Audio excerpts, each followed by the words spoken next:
జై శ్రీరామ్. అందరికీ నమస్కారం అండి. మనల్ని కాపాడబడే మనల్ని ముంచేస్తే పరిస్థితి ఏంటి? దీనికి రామాయణంలో చిన్న నీతి.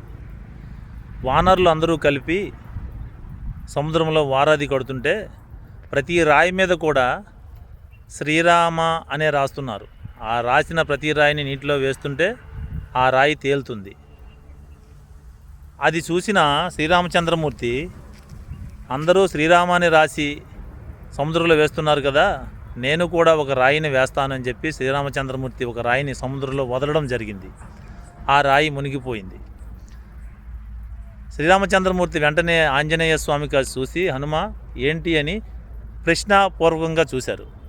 అప్పుడు హనుమంతుడు చేతులు జోడించి దగ్గరికి వచ్చి, ప్రభు, ప్రతి రాయి మీద కూడా మేమందరం కలిపి శ్రీరామ అని రాసి మేము వేస్తుంటే ఆ రాయికి మీ రక్ష ఎప్పుడూ ఉంటుంది, కానీ తమరే నిండా ముంచేస్తే ఆ రాయిని కాపాడేది ఎవరు స్వామి అని ఆంజనేయ స్వామి శ్రీరామచంద్రమూర్తిని అడగడం జరిగింది.